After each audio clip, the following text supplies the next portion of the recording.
Padre, te damos gracias por este día que nos has dado. Gracias, Padre, por la vida que nos has regalado, y no solamente esa vida en cuanto a nuestra existencia, sino también a nuestra identidad en Cristo, esa identidad como hijos tuyos a través de su sangre, a través de la obra en la cruz.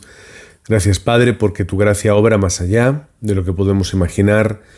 Y hoy en especial también te queremos dar gracias por esta obra en Cristo, la cual podemos decir que es no solamente necesaria, sino que es suficiente, que lo es todo y única para nuestra vida. Oramos, Padre, para que este sea un tiempo donde de verdad tú te glorifiques, donde sea un tiempo donde la Iglesia Aposento Alto de culto en espíritu y en verdad, y donde juntos a través, aunque sea de la distancia, en internet, podamos estar haciendo esta batalla espiritual como soldados de Cristo, como miembros de este ejército celestial, el cual está conquistando el mundo a través de la predicación del Evangelio, y la oscuridad va desapareciendo a través de esta gracia, de esta obra del Espíritu, de tu soberanía absoluta y de la gracia que Cristo ha derramado en todas nuestras vidas. Gracias, Padre, por ese tiempo. Oramos en el nombre de Jesucristo. Amén. Bienvenidos al culto de oración, Iglesia Aposento Alto y otros hermanos en Cristo. La semana pasada, o el domingo, estuvimos hablando en la iglesia de ese quinto punto de la Reforma como solo Cristo. Solo Cristo, vuelvo a repetir una vez más, que es necesario para poder encontrar la respuesta al problema original, a ese pecado original y a ese estado espiritual de desastre que tiene el ser humano. Pero es que cuando encontramos a Cristo nos damos cuenta de que lo es todo, de que ahí están los mayores secretos, ahí está toda la respuesta y la evidencia, y además vemos que es suficiente. No necesitamos nada más y no hay nada que podamos sumar a esto que sea de provecho. Por lo tanto, entendemos también que no hay nada fuera, es algo único en nuestra vida que tenemos que experimentar y compartir. Y vamos a estar viendo hoy, a través de la palabra, en Mateo capítulo 17, el texto que nosotros, y que se llama comúnmente el Monte de la Transfiguración o la Transfiguración a secas, tal cual. Y es un hecho muy interesante y muy curioso que encontramos en la palabra, en la vida de Jesús, en su ministerio, que de primeras la verdad es que se entiende difícilmente cuál es el valor, cuál es el mensaje, y por supuesto que hay un misterio en todo ello que solamente a Dios le pertenece y que en algún momento pues quizá Él lo quiera revelar, pero es un misterio realmente este suceso. Si nosotros estamos leyendo, y aquí ya si nos vamos al texto, a Mateo capítulo 17, versículos que van desde el 1 hasta el 13, nos encontramos con tres protagonistas. Más allá de Cristo, por supuesto, hay tres protagonistas. Son Pedro, Jacobo y su hermano Juan. Y ellos van juntos con Jesús porque les llama y les lleva a un monte alto. Y podemos leer el texto donde el versículo 2 dice: y se transfiguró delante de ellos y resplandeció su rostro como el sol y sus vestidos se hicieron blancos como la luz. Y aquí les aparecieron Moisés y Elías hablando con él. Entonces Pedro dijo a Jesús: Señor, bueno es para nosotros que estemos aquí. Si quieres, hagamos aquí 3 enramadas, una para ti, otra para Moisés y otra para Elías. Mientras él aún hablaba, una nube de luz los cubrió, y aquí una voz desde la nube que decía: Este es mi Hijo amado en quien tengo complacencia. A él oíd. Al oír esto, los discípulos se postraron sobre sus rostros y tuvieron gran temor. Entonces Jesús se acercó y los tocó y dijo: Levantaos y no temáis. Y alzando ellos los ojos, a nadie vieron sino a Jesús solo. Cuando descendieron del monte, Jesús les mandó diciendo: No digáis a nadie la visión, hasta que el Hijo del Hombre resucite de los muertos. Esto es muy interesante porque es una revelación de esa gloria absoluta de Cristo. Tenemos que recordar que esta escena ocurre justo después del momento en el que, si nosotros vamos a nuestras Biblias y retrocedemos un poquito, justo lo que viene antes es esa perícopa que se llama Jesús anuncia su muerte. Dice la palabra, en el versículo 21 de capítulo 16, desde entonces comenzó Jesús a declarar a sus discípulos que le era necesario ir a Jerusalén y padecer mucho de los ancianos, de los principales sacerdotes y de los escribas, y ser muerto y resucitar al tercer día.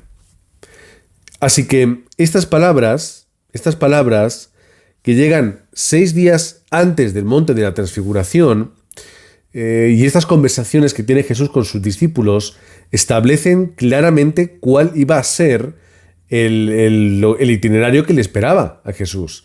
Y los discípulos ya habían escuchado, y la palabra de Dios es clara, que Jesús iba a Jerusalén a morir, iba a padecer, a enfrentarse contra, digamos que, el gran frente del judaísmo y, digamos que de alguna forma, a perder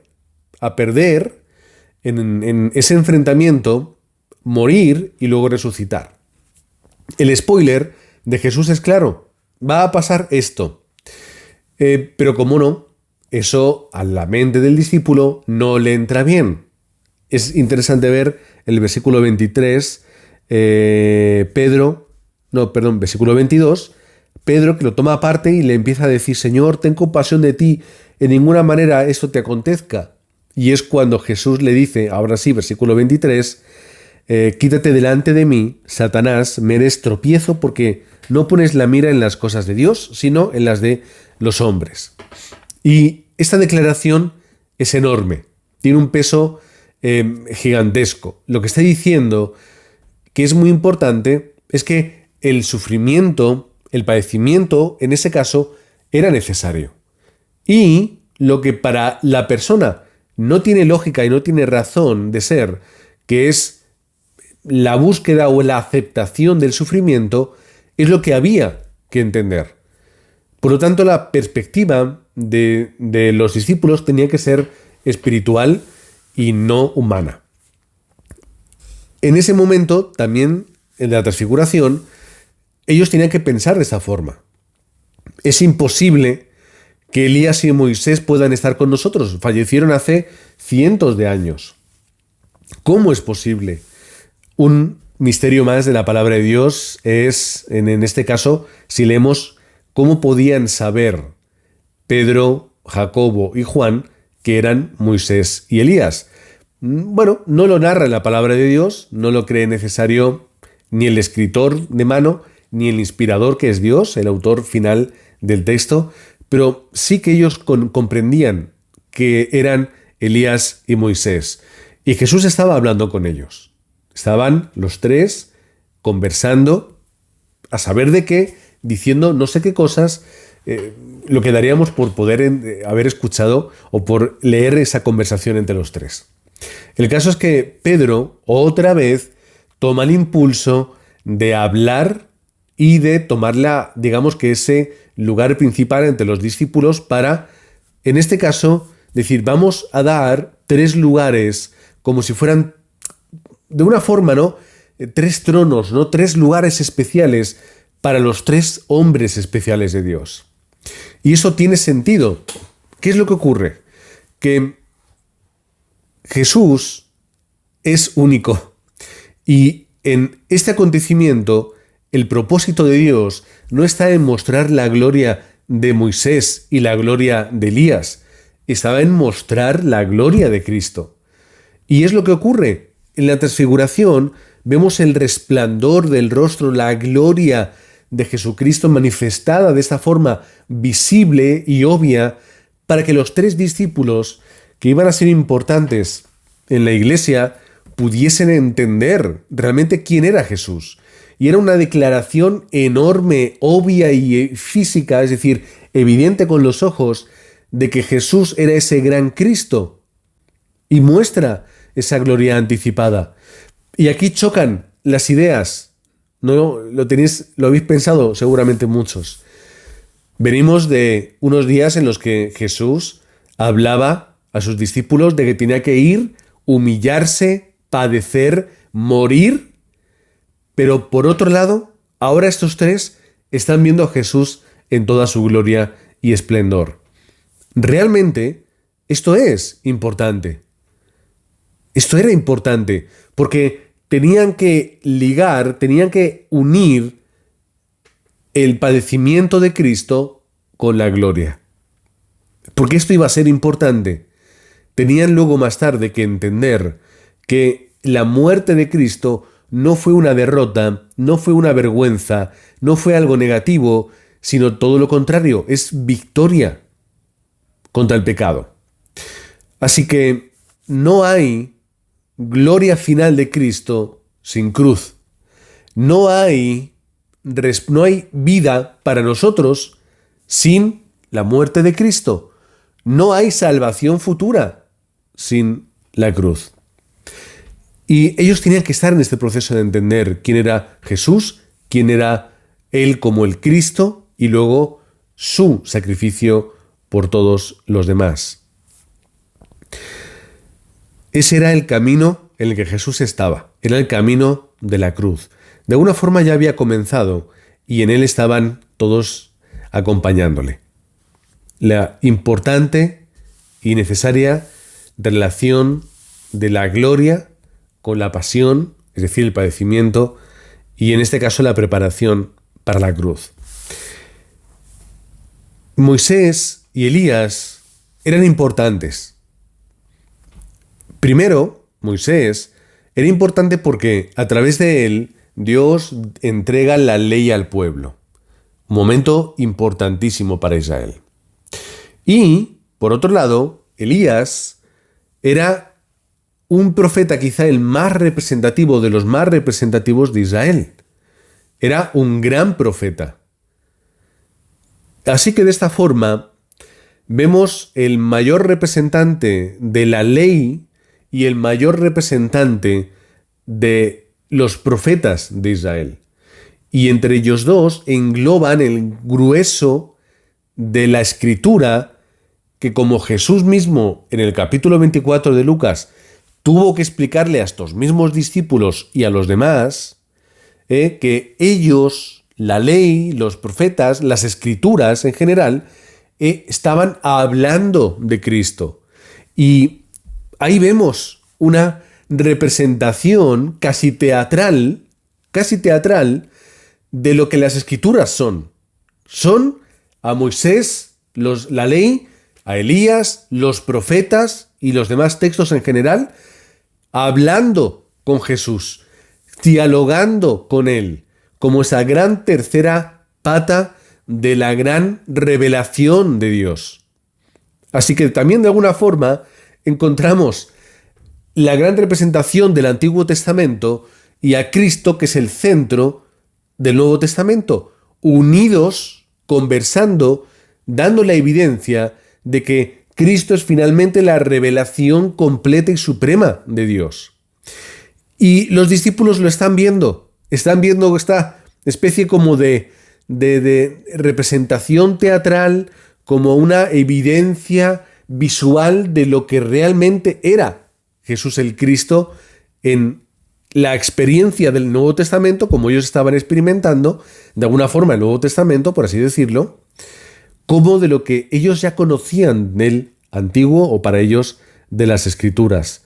Así que entendían esa conexión, la continuidad y comprendían todo esto, hasta el punto en el que llega esa voz desde el cielo, que es tan poderosa, tan profunda, con tanta autoridad, que lo único que pueden hacer los discípulos es agacharse al suelo y caer.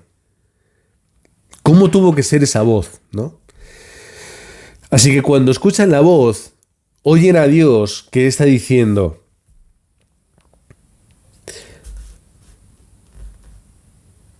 la tengo aquí, decía versículo 5, segunda parte: este es mi Hijo amado en quien tengo complacencia, a él oíd.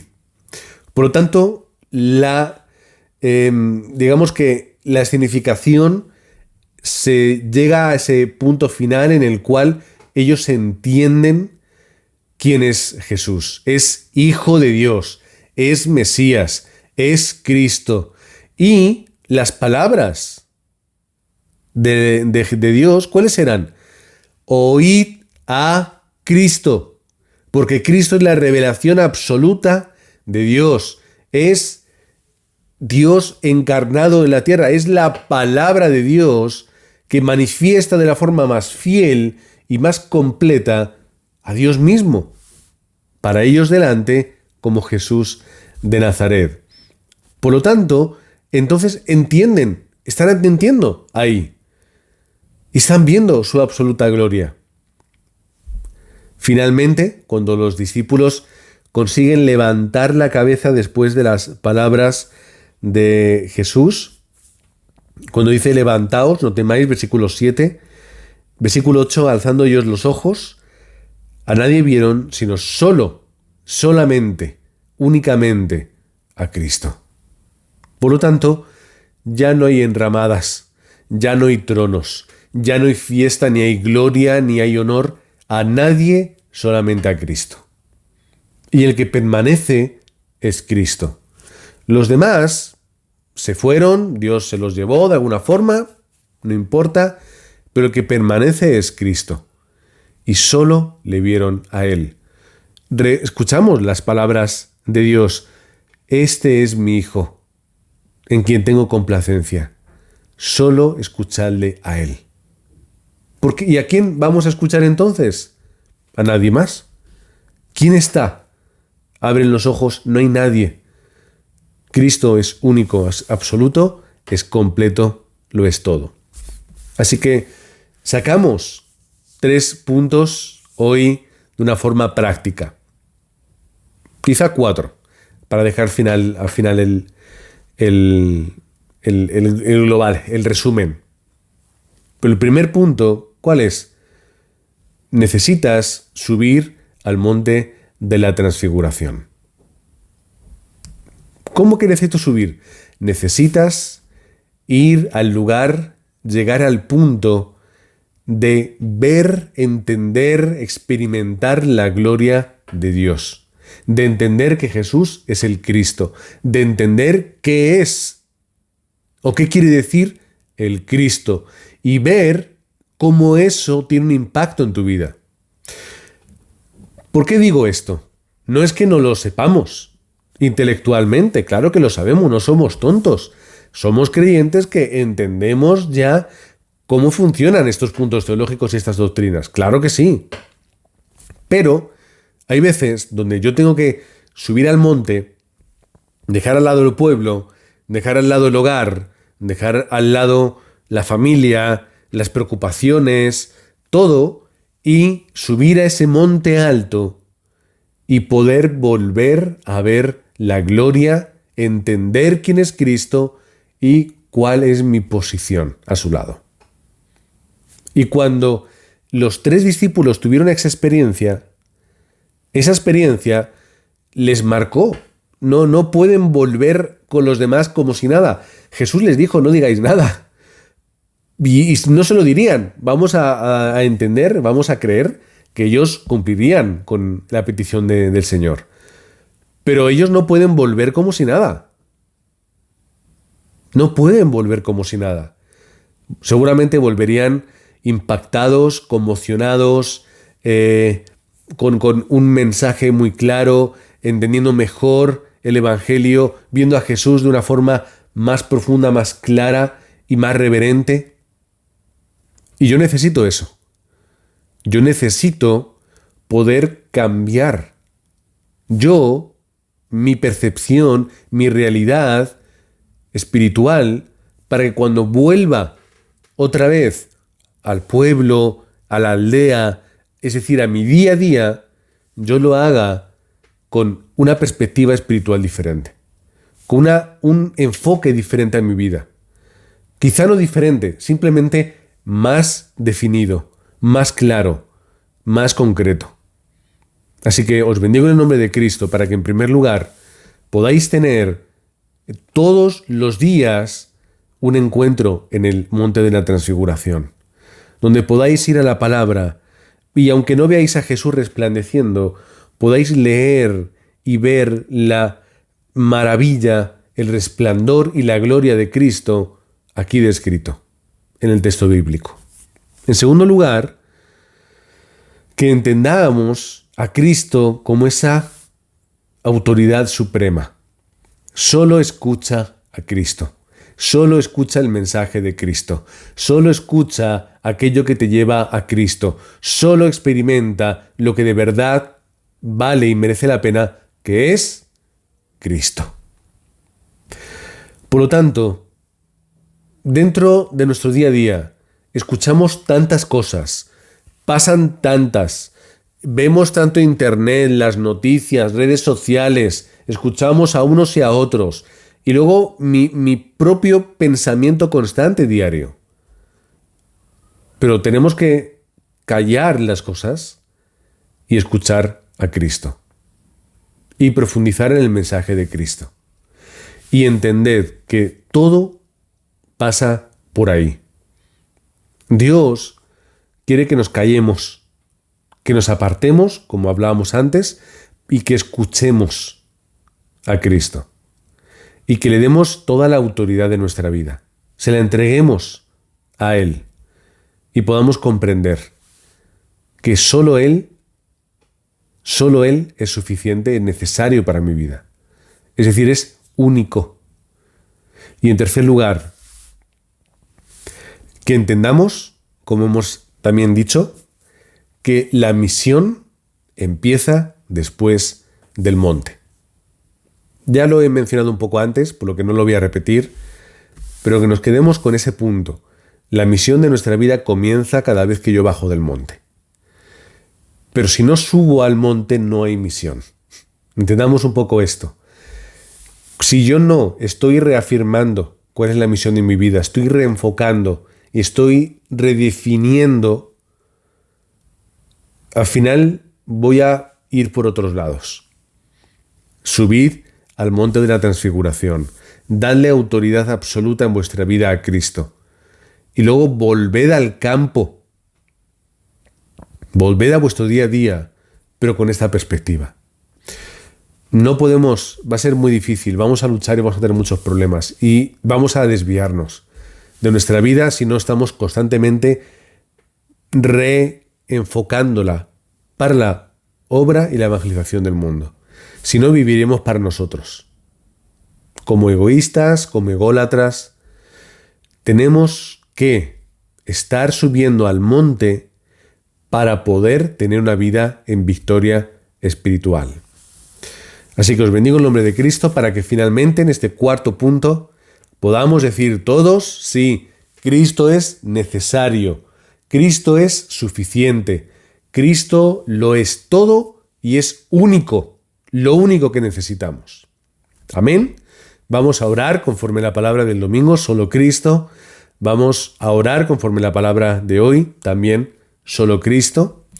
Y también estaremos preparando nuestro corazón porque el domingo que viene vamos a estar hablando de solo a Dios la gloria. Antes recordemos que tenemos discipulado el sábado a las 10.